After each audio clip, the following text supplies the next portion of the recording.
Hi everyone, I'm Doris Taylor. Have you ever watched someone destroy your child's happiness, only to witness karma strike back so perfectly it feels like justice served? Grab some popcorn, because this story of sweet revenge will make your day. Before we dive into this wild ride, don't forget to like and subscribe for more stories about surviving toxic people and coming out stronger on the other side. 3 years ago, my world turned upside down when my husband Jack passed away. Now, I juggle two jobs, nursing by day and bookkeeping by night, all to give our 12-year-old daughter, Sophie, the life she deserves. Another double shift, Amy? How admirable. I suppose someone has to serve the community, my sister-in-law, Victoria, quipped during Sunday dinner at the family mansion. She adjusted her pearls, flashing that fake sympathetic smile I'd grown to despise. Well, some of us actually enjoy making a difference, Victoria, I replied coolly, watching her perfectly Botox face twitch. My brother Thomas nearly choked on his wine, trying to stifle a laugh. He's always had my back, especially since Jack's death. Mom, Diana showed me her party dress today. It's so pretty. Can we go shopping for mine this weekend? Sophie asked, her eyes sparkling with excitement. Before I could answer, Victoria chimed in, "Oh, darling, the boutique I'm using is quite exclusive. Perhaps you could try that charming little discount store at the mall." Her husband James cleared his throat uncomfortably. "Victoria, dear, what?" "I'm simply being practical. We must consider everyone's circumstances." Later that evening, while I was tidying up, Diana snuck into the kitchen. "Aunt Amy, I'm sorry about Mom. I really want Sophie at my party. More than anyone," she said earnestly. "Thanks, sweetie. You're nothing like your mother, you know that." "That's the nicest thing anyone's ever said to me," Diana whispered, hugging me tight. Thomas walked in just as we finished. "Hey sis, got a minute?" he asked. We stepped onto the back porch where he lit a cigarette. "You know Victoria's just jealous, right?" "Jealous? Of what?" "Jack chose you over her back in college. She's never gotten over it." "What? She dated Jack?" "Dated? More like threw herself at him, and he wasn't interested. Then she rushed into marrying James for his family money. She wanted to spite Jack by marrying his brother, but it backfired. That's why she's always trying to make you feel small. You have everything she really wanted." I leaned against the railing, stunned. "Does James know?" "Probably not. Victoria's great at keeping her skeletons buried." That night, as I tucked Sophie into bed, my heart ached when she asked, "Mom, why does Aunt Victoria always make those weird faces when we talk about Dad?" "Some people, honey, are so unhappy with their own lives that they try to make others feel bad too. But we won't let them win, right?" "Right? I can't wait for Diana's party. It's going to be amazing." If I'd known then what Victoria was planning, I would have done anything to protect my daughter.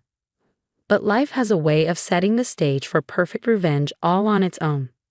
The day of Diana's sweet 16 finally arrived. Sophie twirled in her blue dress, the one we'd saved for months to buy at Macy's. Her excitement was infectious as we pulled up to the country club in my worn-out Honda.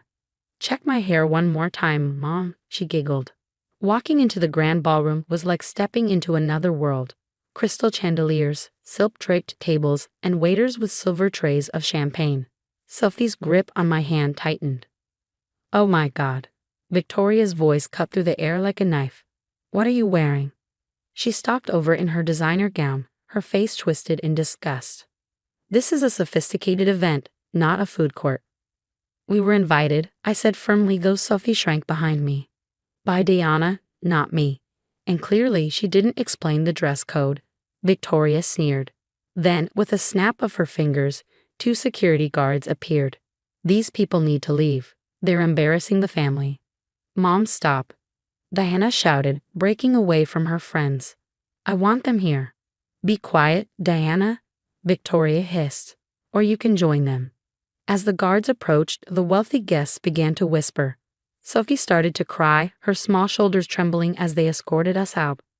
"You can't do this. She's my cousin," Diana yelled after us. Victoria grabbed Diana's arm as we reached the parking lot. "You're embarrassing yourself," she hissed. Sophie collapsed into the car seat, tears streaming down her face. "Why does she hate us so much, Mom? What did we do wrong?" My hands shook on the steering wheel as I dialed Thomas.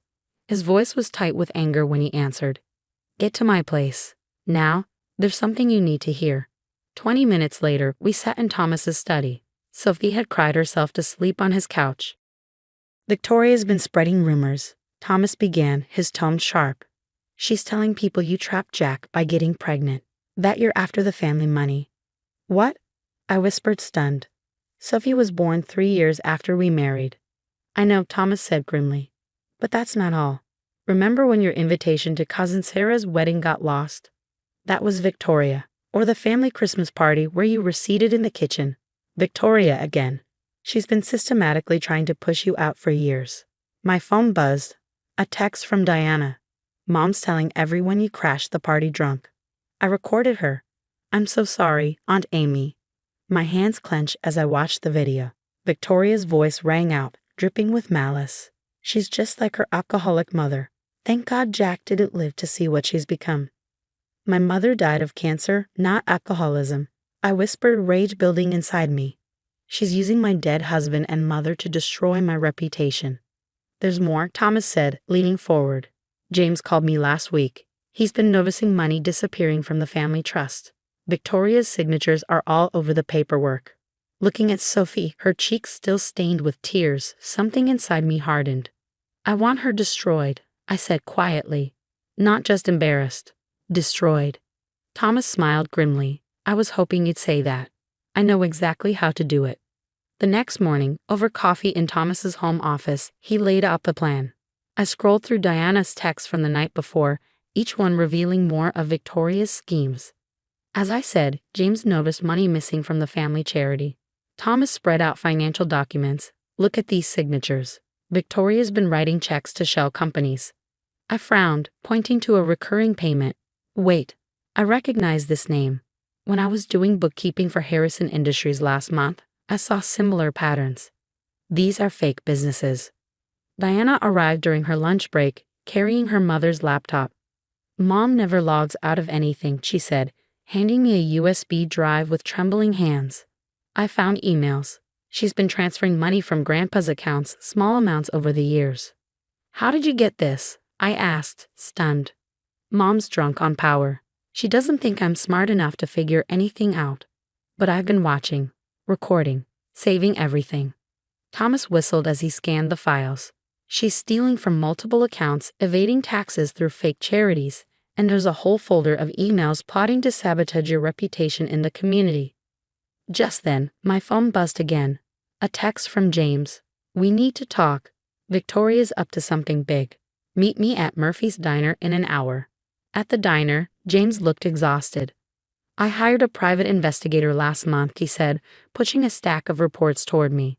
Victoria's been stealing from my parents' retirement accounts. Dad's having memory issues, and she's been taking advantage. How much? I asked, my stomach twisting. Over $2 million. And that youth center she was supposed to be running? It doesn't exist. She's been pocketing the donations. Back at Thomas's house, we spread everything out. Deanna's recordings, James's PI reports, and the financial documents. A pattern emerged. Victoria had been systematically stealing from everyone while building her social empire on lies. One more thing, Diana said, pulling out her phone. I recorded Mom talking to her friend Susan last week. She's planning to declare Grandpa mentally incompetent so she can take control of the entire family trust. The recording played. Once I get power of attorney, I'll cut them all off, especially that gold-digging nurse and her brat. They'll be begging on the streets where they belong. That's it, I said, standing up as fury coursed through me. Call your grandfather. He needs to hear everything. An hour later, William Harrison Sr., the family patriarch, sat in Thomas's study. His face darkened with each piece of evidence we presented. The party incident was the last straw, Diana explained, showing him the video. Mom's been torturing Aunt Amy and Sophie for years. She used your memory issues to steal. William's voice shook with rage as he spoke. And she did this to my granddaughter. All of it is documented, Thomas said, spreading out the evidence. The embezzlement, fraud, theft from your accounts, and fake charities, everything. William picked up a photo of Sophie crying in her party dress. I've been blind to what's happening in my own family, he said quietly. But this ends now. He pulled out his phone and dialed his lawyer. John, call an emergency board meeting tomorrow morning. and contact the FBI's Financial Crimes Unit. I want Victoria Harrison investigated for everything." Looking at me, his eyes hardened. "No one hurts my family and gets away with it." Tomorrow, Victoria learns what real consequences feel like. The annual Harrison Family Foundation Gala buzzed with energy. Victoria stood at the podium, delivering a speech about family values, her voice oozing charm. Her perfect smile faltered when we walked in: Thomas, James, Diana, William Sr., and me. And now William interrupted, taking the microphone. "Victoria will explain herself. Where did the missing $2 million from our youth center go?" William Sr.'s voice cut through the stunned silence. The room froze. Victoria's face turned pale. "I don't know what you're talking about." "Maybe these will refresh your memory." James stepped forward, projecting the damning financial documents onto a screen behind him. "Or should we discuss the money you stole from my parents' retirement accounts?" Victoria clutched her purse and bolted for the exit, but Diana stepped in front of her, blocking her path. "Running away, Mom? Just like you made Sophie run away crying from my party." "Diana, move." "Now," Victoria hissed, her composure crumbling. "No. Everyone here needs to know who you really are, the stealing, the lies, the cruelty. It ends today." Fury flashed across Victoria's face as she raised her hand to slap Diana. But I caught her wrist mid-swing. "Touch her, and assault charges will be the least of your problems," I warned. James stepped forward, his voice calm but icy. "The divorce papers will be delivered tomorrow. And just so you know, the FBI is already investigating." Victoria spun around, desperately searching for an ally, but her so-called friends backed away. Phones were raised, recording every humiliating second. 6 months later, Diana and Sophie celebrated their birthdays together in our backyard. Diana had moved in with us, finding safety and love in the family Victoria had tried to tear apart. Sophie had just received the incredible news that she earned a full scholarship to Preston Academy, a dream come true. That night, as the house settled into quiet, I found an envelope in the mail with Victoria's handwriting on it. Without hesitation, I tossed it into the fireplace and watched the flames consume it. Some people don't deserve second chances. A news alert flashed across my phone screen. Former socialite Victoria Harrison arrested for scamming elderly clients. I smiled as I turned off my phone. Victoria had spent her life tearing others down, and now she was living with the consequences. Meanwhile, we were thriving, free from her toxic shadow. Sometimes, the best revenge isn't about getting even. It's about rising above, reclaiming your happiness, and building something beautiful from the ashes of what they tried to destroy. What would you have done if someone tried to destroy your child's happiness and reputation? Would you have thrown Victoria's letter in the fireplace like I did, or would you have read it to see if she truly regretted her actions? It's hard to decide when toxic people creep back into our lives, claiming they changed. But can someone who systematically tried to ruin a child's self-esteem ever deserve forgiveness? Share your thoughts in the comments below.